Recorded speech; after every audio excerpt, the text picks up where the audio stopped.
Oi, pessoal. Eu vou continuar aqui, tá? Então, eu li todo o texto da segunda questão e agora eu vou comentar as suas alternativas, tá? Então, assim, o texto acima, aí vem a pergunta, né? O texto acima revela que o período e o pensamento pré-socrático foi determinantemente marcado pelas seguintes características. Quais são as características que aquele texto ali está apresentando do pensamento pré-socrático? Então aqui estão as questões que você tem que escolher, tá? Pela substituição do mito e pela physis, sim, claro, há uma substituição, né, pessoal? A gente sempre viu que o período pré-socrático, ele pega o conceito de physis, natureza, e arqué, e substitui, né, por aqueles conceitos que formavam a visão poética, mitológica do mundo, tá certo? Então, preste atenção. Pela substituição do mitos, pela physis, pela interpretação das forças constitutivas da realidade como sendo forças da physis, forças naturais, derivadas dos princípios determinantes da arqué, estrutura da realidade. Tá? Que a substituição e a suplantação, substituição e suplantação, né? Suplantar é sobrepor, né? Que a substituição e a sobreposição da visão mítica pela visão naturalista dos pré-socráticos constituiu a possibilidade de uma nova forma de interpretação dos fenômenos. Né? O que eram antes fenômenos míticos, agora são fenômenos naturais. Está lá no texto, você aí vai ver se está ou não. Né? Mas coincide com tudo que nós falamos até hoje. Tá certo? Tendo na experiência e na observação dois dos seus pilares fundamentais de interpretação da realidade. Vejam o que é que os médicos faziam. Experimentos e observação, tá certo? Gerando com isso um processo que os leva a refletir sobre quais seriam os elementos primordiais ou o elemento primordial de toda a realidade. Eles não estavam atrás de princípios? Estavam, né? Para interpretar o mundo, para encontrar qual era. Veja bem, tinha aqueles quatro, né? O ar, o fogo, a água e o apeiron, né? Eram princípios lá que estavam atrás. Então, você fica atento aí e vejam, né, dessas questões aqui que eu estou perguntando. Que, a partir desta forma de interpretação do mundo, desta nova atitude e disposição dos homens de interrogarem por si mesmo a realidade, sem qualquer subterfúgio divino, a medicina pode se constituir como uma forma de investigação sobre as patologias e o comportamento dos homens, atribuindo a ambos, a patologia e ao comportamento dos homens, a partir do estudo fisiológico, os seus princípios naturais. Né? Ora, veja o que Alquimeon fazia, se não era, de certa forma, isso. Então, não quero responder a questão, mas, por favor, fiquem atentos, leiam bem lá, né? E considerem tudo que nós dissemos também sobre a substituição do mundo mítico pelo mundo pré-socrático, tá? E o que isso levou? Substituiu o mito pela physis, interpreta a realidade a partir de princípios e observa a natureza encontrando padrões e buscando uma relação de causas e efeitos, tá bom? Mais do que isso eu não posso falar para vocês, senão eu vou marcar o X ali, tá? Bom, vamos adiante. 3, tá? Questão 3. Leia com atenção o texto e responda a questão formulada. Sócrates também estava nesta mesma linha de preocupações com as questões eminentemente humanas. Interessava-se especialmente pelo estudo da moralidade, da ética e da virtude. Sócrates diferenciava-se dos demais filósofos mencionados justamente por não oferecer uma doutrina e por sua insistência em atacar de qualquer ponto toda doutrina que não tinha como objeto único o estudo do bem e do mal. Assim, era contrário à preocupação cosmológica dos filósofos de Jônia, às teorias de Heráclito e ao discurso dos sofistas. Para Sócrates, saber fundamental era conhecer-te a ti mesmo. Desculpe, aqui tem uma coisa aqui da página do texto, tá? E como filósofo, sua maior virtude, segundo o oráculo de Delfos, era saber que não sabia nada.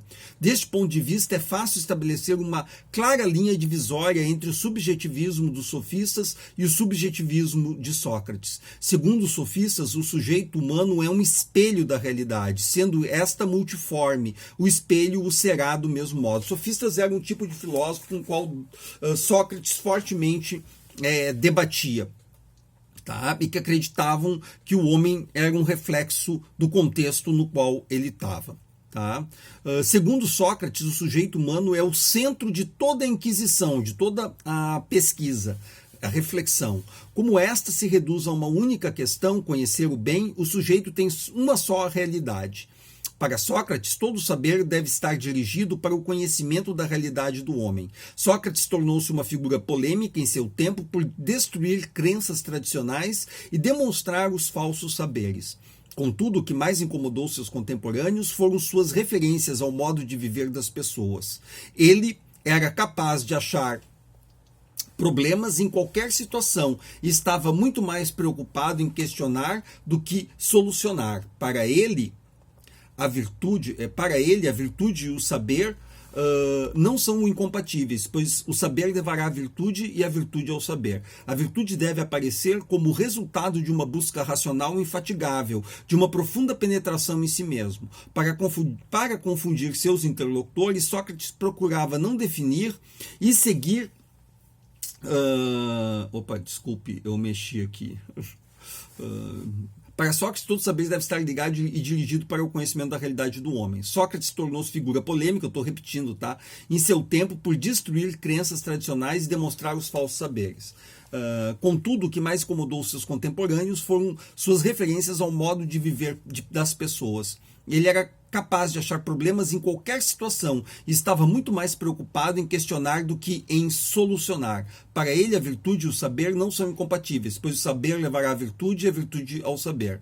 A virtude deve aparecer como o resultado de uma busca racional infatigável, de uma profunda penetração em si mesmo. Para confundir seus interlocutores, Sócrates procurava não definir e seguir uma argumentação dialética na qual uma pergunta apontava para outra pergunta. Por ser filho de uma parteira, dizia-se um parteiro de ideias, um especialista em maiêutica. Maiêutica é parto, tá, pessoal? Então, esse é o texto, tá? E a questão é a seguinte. Segundo o texto acima, podemos concluir que Sócrates foi um dos primeiros pensadores que elegeu o conhecimento do si mesmo como o ou a. Aí vem as questões. Você entendeu a questão aqui?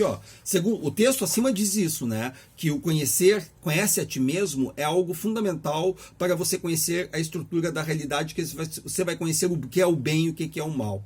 O que são as possibilidades da ação virtuosa e da busca pela verdade. Então, conhecer a si mesmo era a ponto de partida de Sócrates, né? Então, ele elegeu isso. Então, ele elegeu esse conhecimento de si mesmo como o quê? Como o ou a condição. Aí entra a primeira alternativa. A condição inexorável. Inexorável é absolutamente necessária para o conhecimento, para a vida virtuosa e para saber-se radicalmente finito. Não se esqueçam que o Sócrates é aquele que diz que sei que nada sei. Isso é uma marca da finitude. Tá? Sócrates faz uma apologia da finitude, não do infinito. Tá certo? A nossa vida é marcada pela condição de sermos mortais, de uma experiência única e autêntica. Por isso a necessidade tão importante de conhecer a si mesmo, o self. Tá? A condição inexorável para o conhecimento, para a vida virtuosa e para saber-se radicalmente finito, sendo este o resultado mais importante de todos, expresso pela máxima, sei que nada sei. Tá? B. O pressuposto que levará os homens a se comportarem como sábios, que podem deter a verdade absoluta. Os homens podem conhecer a verdade absoluta, segundo Sócrates? De tal forma que, através do método dialético e da maiêutica, conseguiriam compreender e reconhecer as ideias eternas acerca do bem, da verdade, do justo e do belo. Esta forma de existência é marcada por um sentimento profundo de potência infinita. É isso que quer Sócrates?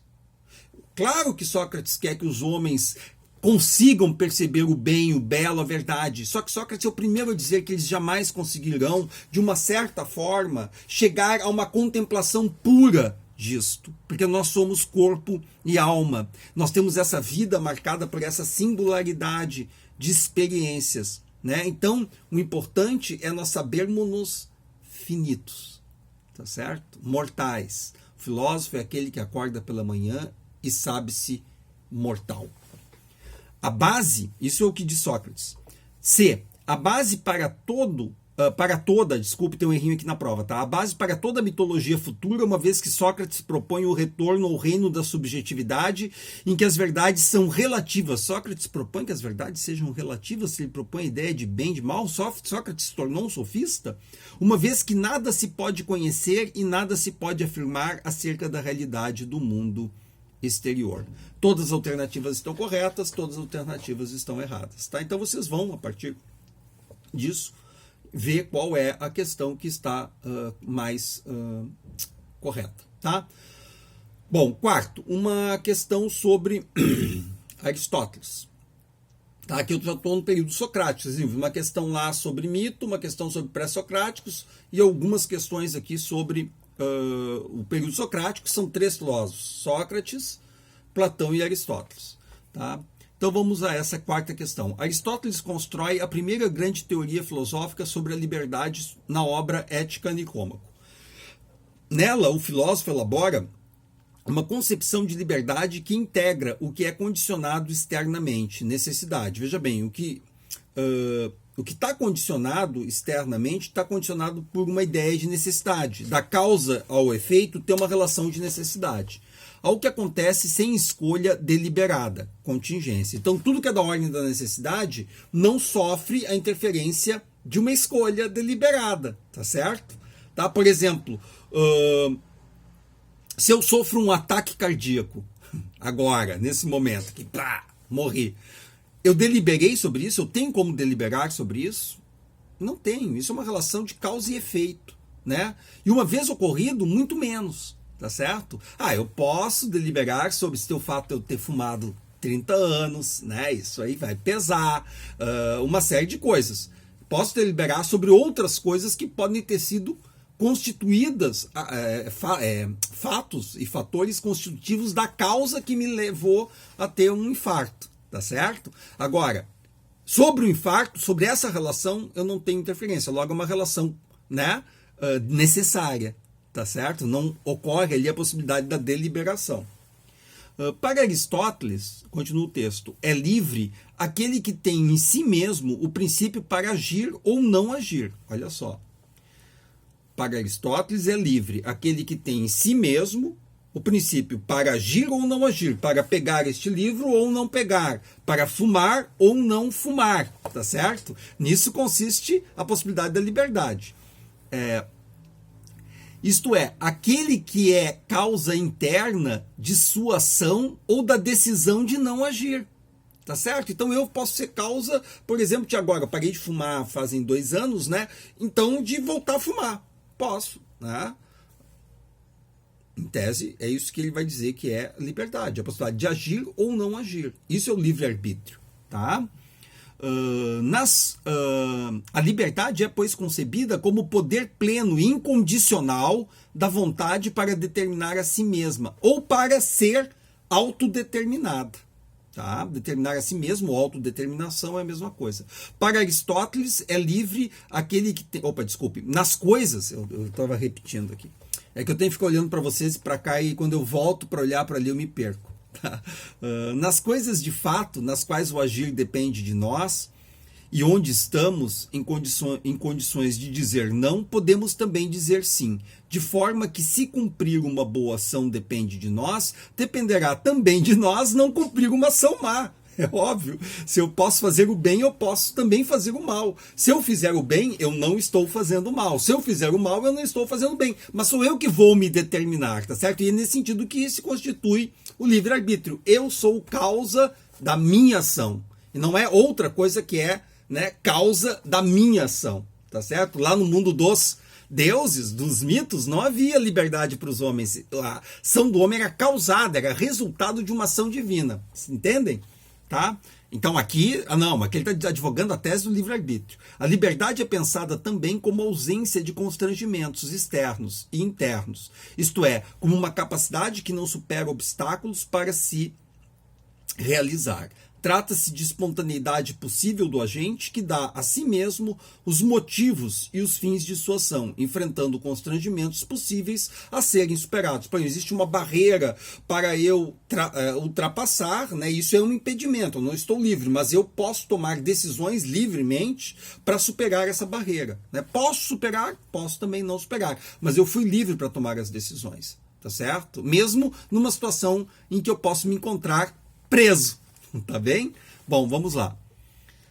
Assim, na concepção aristotélica, a liberdade é o princípio para escolher entre alternativas possíveis, realizando-se como decisão e ato voluntário. Contrariamente ao necessário ou à necessidade, sob o qual o agente sofre a ação de uma causa externa, que o obriga a agir, sempre de uma determinada maneira. No ato voluntário livre, o agente é causa de si, isso é, causa integral de sua ação. A vontade livre é determinada pela razão ou pela inteligência. A liberdade será ética quando o exercício da vontade estiver em harmonia com a direção apontada pela razão, tendo como critério racional o justo valor, o bem.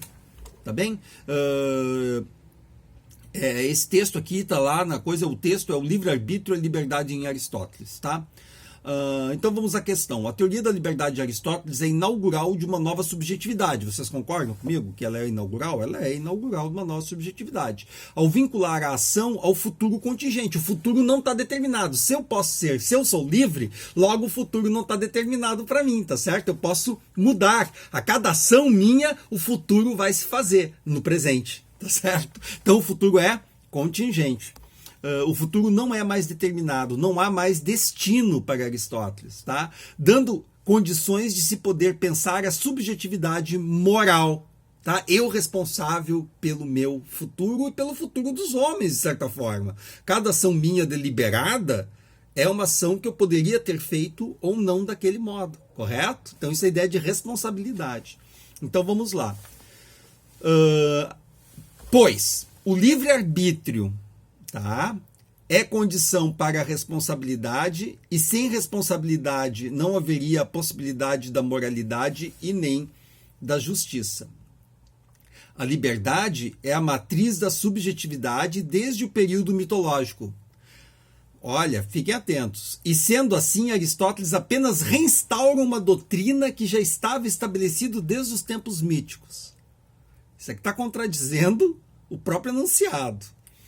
O homem, para Aristóteles, não é livre, é absolutamente condicionado pelo seu livre-arbítrio. Olha só, o homem não é livre, mas é condicionado pelo seu livre-arbítrio. Pô, preste atenção nisso, tá? Use o princípio de não contradição, tá? Uma vez que pode determinar a si e aos eventos futuros. Pô, se eu sou ou não sou condicionado? Bom, eu não vou responder a questão para vocês, tá? Mas então, daqui as questões vocês vão pensar, vão ler, tá? A partir do que eu disse, acho que já é suficiente para vocês terem uma boa, né, visão dessa questão, tá? E aí depois tem, todas as alternativas estão corretas, nenhuma das alternativas está correta, tá? Então vocês vão ter que pensar direitinho aí.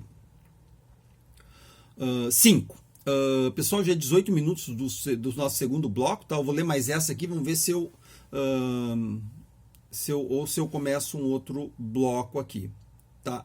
Eu vou começar um outro bloco porque essa questão é um pouco mais longa, então não vai dar tempo aqui, eu tenho que terminar ali por 20 minutos cada um desses, senão depois demora horas, infinitos, né, minutos para subir para o YouTube, tá? Então aguardem aí, vai vir o terceiro bloco aqui com a continuação. Eu vou, para não quebrar a questão, né, eu vou começar a questão 5. Nós já estamos na quarta, faltam mais 3 questões, tá bom? Abraço!